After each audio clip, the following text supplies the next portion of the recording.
Você prepara um bolo ou um pudim e na hora de desenformar bate aquela insegurança. Será que vai grudar? Será que vai soltar? E será que vai sair inteiro? Isso sem falar na própria forma. Como é que faz para escolher? Pode ser redonda, com furo no meio, retangular, com fundo falso? Esse é o assunto do Rita Help de hoje. A Jaqueline mandou uma foto que não é nem uma pergunta, mas vamos lá! Deu ruim, Rita Help, não deu boa a receita da editora Panelinha. Esse é o clássico pudim depois da guerra. E Jaqueline, com certeza o problema não é a receita. Vamos resolver todas as questões para você fazer um pudim lindo e delicioso e fotografar de novo e mandar pra gente. Jaqueline, duas coisas podem ter acontecido e as duas têm a ver com o tempo.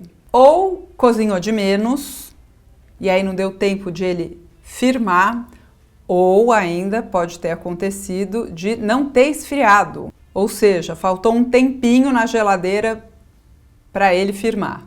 Será que você virou o pudim no prato com ele ainda meio morno? Será que foi isso? Ou será que ficou pouco tempo no forno? Uma coisa comum de acontecer. Aqui no Panelinha a gente testa as receitas em forno a gás e também em forno elétrico, e tem uma pequena variação. Sempre o tempo que a gente indica é uma média desses dois, portanto é um tempo estimado. Você precisa conhecer o seu forno. Então, por exemplo, você faz uma receita qualquer e ali a gente sugere 50 minutos, por exemplo, e você percebe que aos 40 o seu bolo já desgrudou da forma, portanto o seu forno é mais alto, mais rápido do que o nosso. Mas pode acontecer o contrário e provavelmente foi isso que aconteceu com o seu pudim. Tá com cara de que ele precisava ficar um pouquinho a mais no forno para ficar bem firme.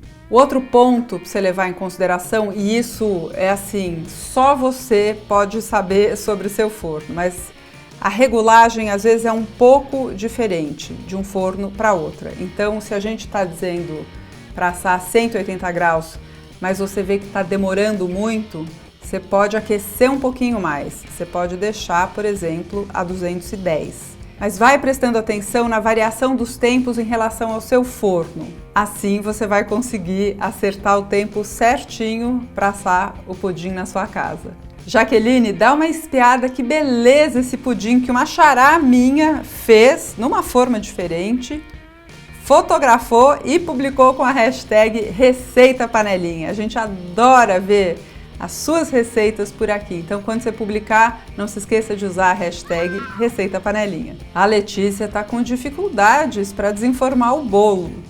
Rita, help! Esse bolo de laranja do Panelinha é o mais gostoso que já fiz. Meu marido adora. Porém, o bolo insiste em agarrar no fundo da forma toda vez. Nessa foto, o bolo por cima tá bonito, mas o fundo tá todo despedaçado. Eu espero o bolo esfriar para desenformar, o fundo não chega a queimar. Não sei o que eu tô fazendo de errado, você tem alguma dica para me dar? E Letícia, muitas coisas podem estar acontecendo. Vamos analisar aqui uma por uma? Primeira delas, e essa é a mais provável na minha opinião, você tá untando direitinho a forma? Isso é absolutamente essencial e aqui no i tem um vídeo que explica direitinho, passo a passo, como é que você faz para untar e polvilhar perfeitamente uma forma para bolo. Um outro ponto, as formas de silicone, elas esquentam muito e aí o que pode acontecer é o fundo queimar um pouco e grudar. Será que é isso? Você está usando forma de silicone?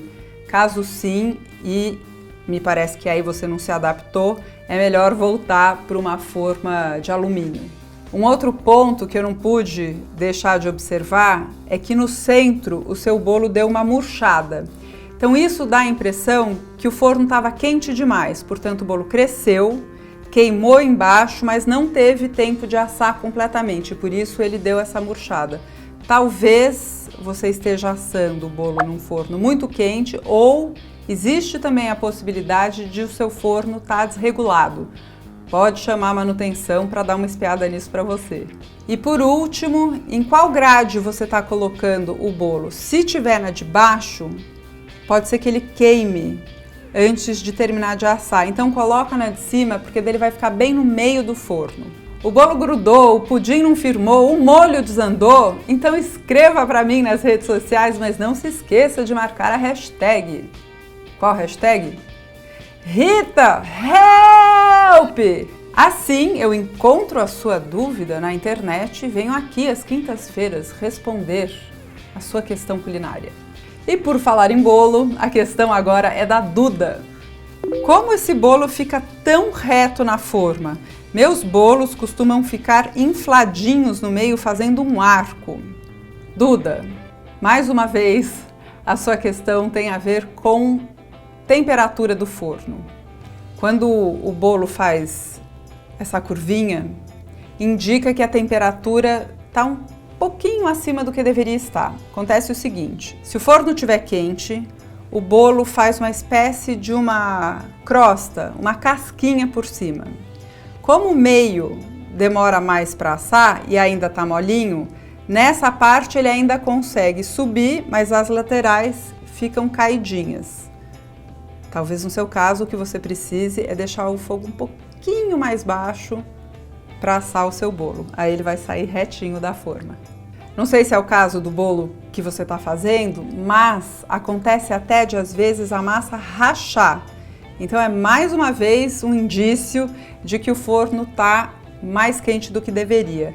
No caso das massas bem líquidas, como, sei lá, um bolo de liquidificador, que costuma ser bem líquido e, portanto, fica mais tempo no forno, é ainda mais importante deixar uma temperatura um pouco mais baixa do que o que você está deixando. Assim ele tem tempo de cozinhar por inteiro, sem inflar no meio, sem rachar e sem solar também, que é a última coisa que a gente quer, porque o altinho e rachadinho ainda tudo bem, né? Mas quando o bolo ficar cru no centro, aí ferrou.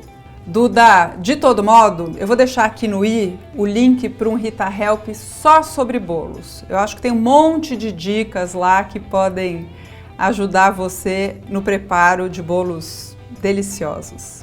Aliás, se esse aqui é o primeiro Rita Help que você está vendo, não deixe de fazer uma maratona, porque muito possivelmente as suas dúvidas culinárias já foram respondidas. A Leia contou pra gente que fez o tradicional bolo delícia de limão do Panelinha em formas diferentes, olha só. Na primeira vez, fiz na forma redonda, acabou vazando um pouco, embora tenha ficado muito bom e um pouco mais molhadinho. Na segunda vez, fiz na forma retangular e ficou fofinho, só que um pouco mais seco, quase querendo esfarelar. Formas diferentes poderiam ocasionar diferenças de textura, crescimento ou não do bolo, entre outros? Qual a finalidade de tantos formatos diferentes? Rita, help! Leia, tem diferença sim. Por exemplo, um bolo que a gente vai rechear, fica estranho fazer com forma com furo no meio, né? Aí nesse caso é melhor usar uma forma redonda sem furo no meio. Mas se você for fazer uma torta, por exemplo, ou um bolo que fica com um crocante por cima, como as cucas tradicionais no sul do país, nesse caso é melhor usar uma forma com fundo falso, assim você não precisa virar o bolo. A forma com furo no meio é ótima para bolo que a gente não vai rechear porque ele assa mais rápido, geralmente é o meio que demora um pouquinho para assar. E aí tem, claro, todas aquelas formas desenhadas porque as massas ficam lindas. Tem também as retangulares que a gente pode usar tanto para fazer bolo como para assar carnes. E tem a forma de bolo inglês, que é ótima para esses bolos mais densos que a gente vai fatiando assim. São muitas formas porque são muitas receitas diferentes de bolo. A sua pergunta é se a forma pode alterar no bolo completamente. Por exemplo, se você tem uma forma pequena, vamos dizer assim, de 20 centímetros de diâmetro, redonda, com 10 centímetros de altura, o tempo que o bolo leva para assar é totalmente diferente e o resultado pode ser diferente também. Então, se você não acertar certinho o tempo, ela vai ficar ressecada. Mas isso que você está falando sobre esfarelar me dá a impressão que não tem a ver com a forma, tem a ver com o tempo que você ficou batendo os ingredientes. Talvez você tenha batido a mais ali a farinha, junto com a massa de manteiga, açúcar, ovos. Me parece que tem a ver com isso e não com a forma. Bolo é aquele tipo de preparação que é simples de fazer, não é? Mas que requer atenção, especialmente no final. Você tem que ficar de olho. As bordinhas começaram a soltar um pouco da forma. Pode fazer o teste do palito. Coloca o palitinho, se saiu seco, pode tirar o bolo do forno. E olha, não esquece que tem que esperar esfriar um pouquinho, porque se virar o bolo quente, ele vai sair da forma, mas muito provavelmente ele vai rachar. Gostou do Rita Help? Então curta aqui, pode deixar a sua pergunta aqui embaixo desse vídeo mesmo usando a hashtag. Mais do que isso, inscreva-se aqui no canal Panelinha no YouTube e ative as notificações. Sempre que a gente publicar um vídeo novo, você vai ser avisado.